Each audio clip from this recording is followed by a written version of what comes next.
Buenas tardes, compañeros. Buenas tardes, profesor. El día de hoy nos ha tocado entrevistar a un empresario con éxito que es un restaurante Punto Azul, ¿no? Julio César Luna Victoria. Muy buenas tardes. Buenas tardes, ¿qué tal? Buenas tardes.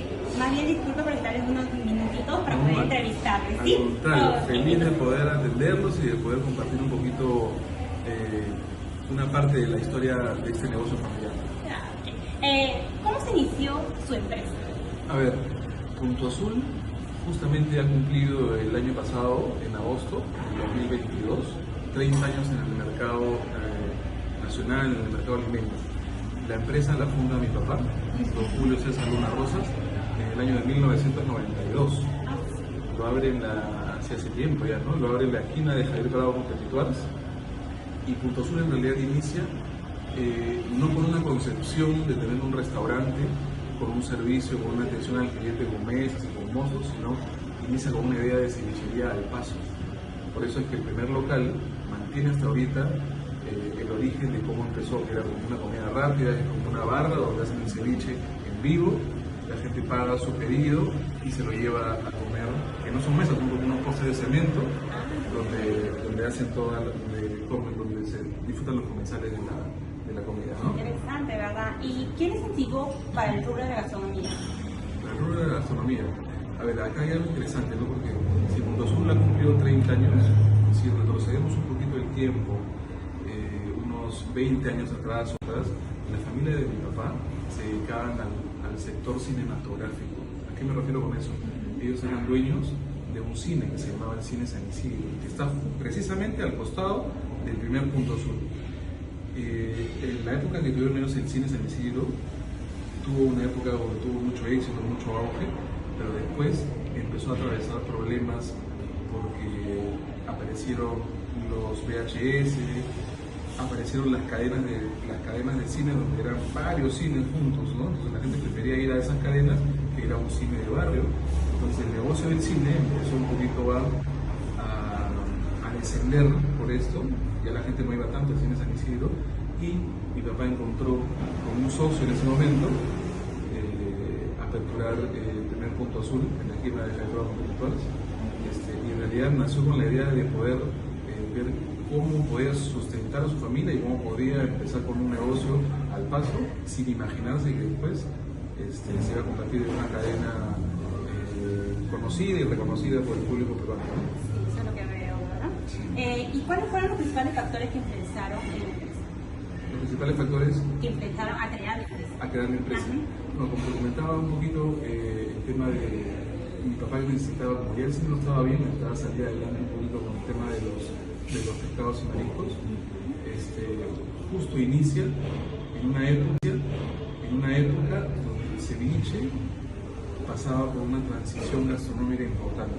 Dejaba de ser un plato de vitrina, un plato de entrada que se podía codear con una papa a la huancaína, con una papa rellena, para hacer un plato de fondo, un plato protagónico de la cocina peruana y preparado al momento, ¿no? Un poquito también cogiendo las influencias de la cultura oriental, de la cultura japonesa, del sashimi o del sushi, pescado crudo al momento. En este caso nosotros hacíamos el ceviche, ya no era cocido como en la época de las abuelas, donde uno tenía que hacer el ceviche y dejarlo marinar por horas de horas para que hasta el fruto esté blanquito, ¿no? Sino preparado recién al momento, ¿no? Bien, interesante, ¿no? ¿Y qué obstáculos surgieron al comienzo? A ver, obstáculos hubieron muchísimos. Nosotros recordamos que cuando recién iniciamos, hasta ahorita mantenemos un cuaderno, no es como ahora que todo está ya sistematizado y computarizado, teníamos todo era manual. Entonces teníamos un cuaderno donde anotábamos los gastos con lapicero, con la pluma, con el lapicero, ¿no? Entonces se compraba 1 kilo de cebolla, 1 kilo de pescado, 1 kilo de limón, 1 kilo de cancha. Había poquitas cosas que se compraban. Llegaba a las 4 o 5 de la tarde cuando cerraba el local y había días en que no se vendía nada. No se vendía nada, o sea, mi papá tenía que poner en su bolsillo para poder cubrir los costos de personal, los costos de la materia prima. Esa es una de las cosas que pasaron, ¿no? Después, otro obstáculo, que me parece interesante tu pregunta, es atravesamos una época, en los años 90, la época del cólera. Entonces, esa época del cólera la gente se enfermaba mucho, y el que menos le decía, yo a un restaurante de pescados y mariscos para comer pescado crudo no voy ni a hablar. Entonces la gente tampoco iba, entonces tuvimos que sostenernos ahí un tiempo sin percibir ganancias. Y igual ahí estuvimos al pie de la batalla o al pie del cañón, como se dice, para poder seguir resistiendo, ¿no? Y en tiempos de pandemia, ¿cómo afectó?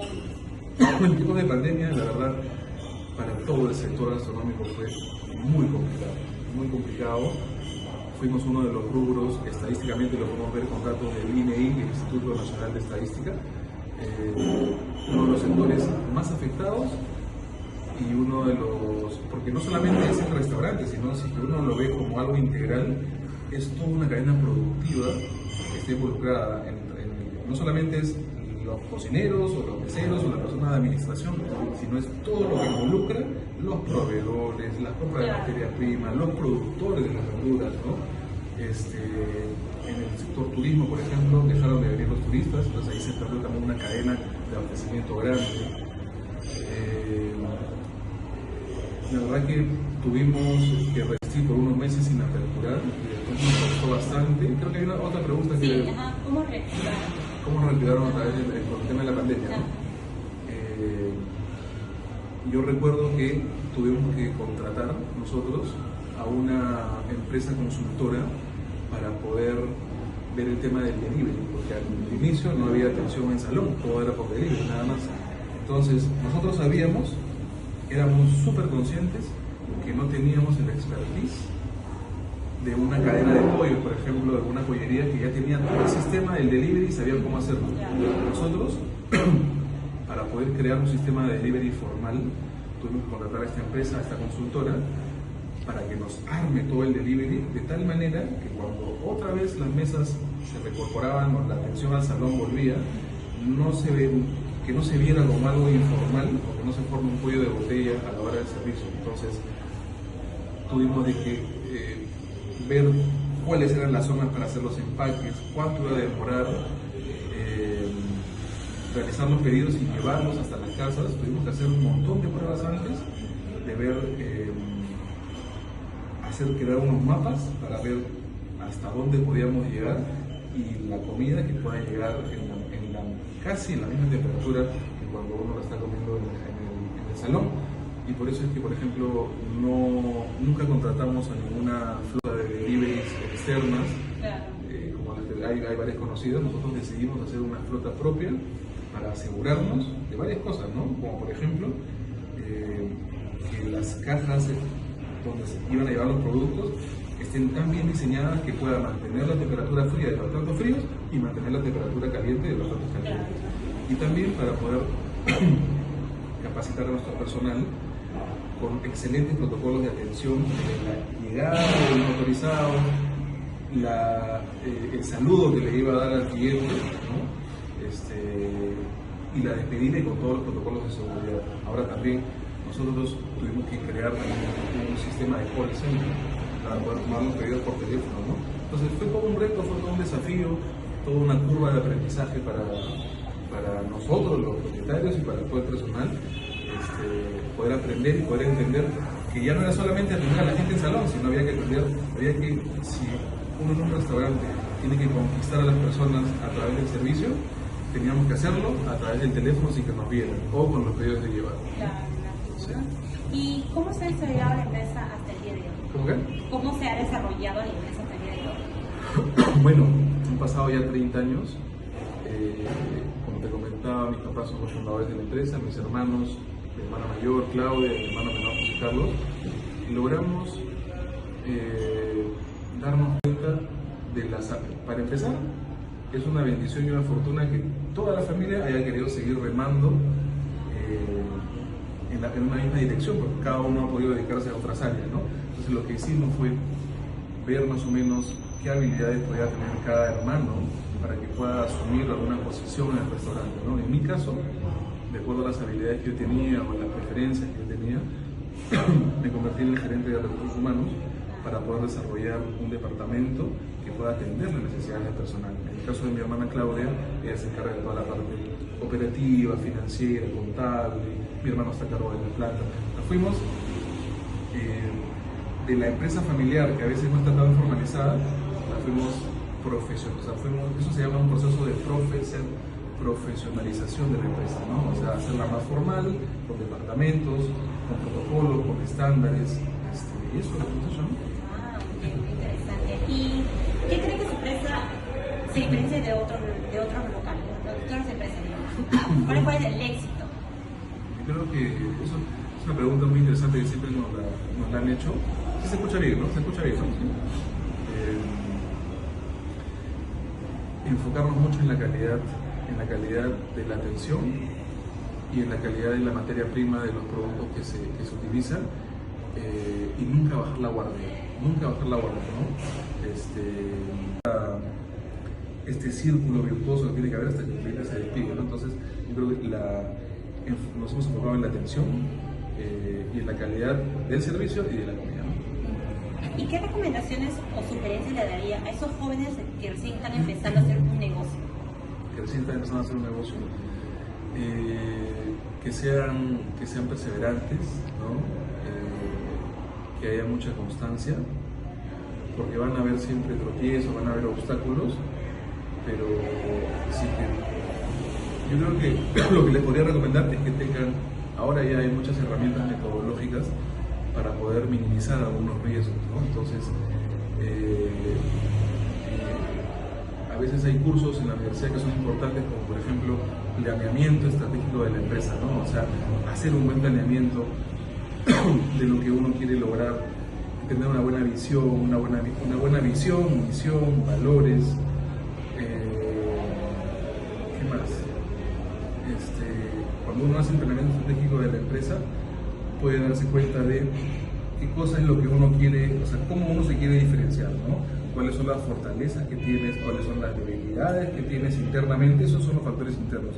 Los factores externos van a ser las amenazas con las que te vas a tener que enfrentar, que a veces están fuera de las manos de uno, ¿no? Por ejemplo, una amenaza externa que puede tener un restaurante, en el caso de nosotros, ¿no? Factores climáticos, ¿no? Escasez de pescado. Si el pescado escasea, entonces hay que ver qué otros productos podemos vender. Y otro factor que se ve en la parte externa de la empresa son las oportunidades, ¿no? Identificar qué oportunidades tengo, ¿no? O sea, creo que buscar bien una recomendación importante es buscar cuál es el nicho, un nicho de mercado que todavía falta explorar.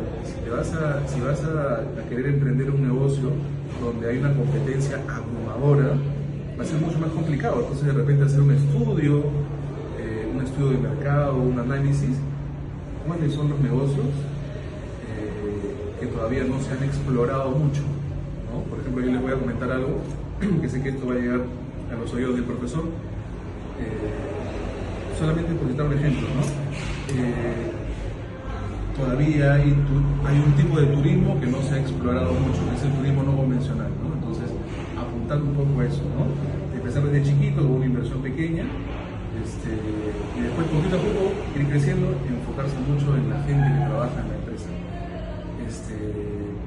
Si uno atiende las necesidades del empleado, atiende las necesidades del trabajador, y creo que hoy día uno de los secretos, uno del kit del asunto es que este employee experience, la experiencia del cliente interno, o sea, los trabajadores, los colaboradores, sea tan buena, tan estupenda, para que de esta manera le puedan generar una buena experiencia al cliente que viene a consumir.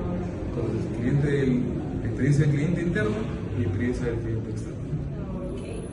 Igualmente, muchísimas gracias por el tiempo que nos ha brindado. Esto sería todo por hoy, por darnos este tiempo y darnos una información muy interesante, más bien, sobre lo que los chicos que recién están intentando hacer un negocio.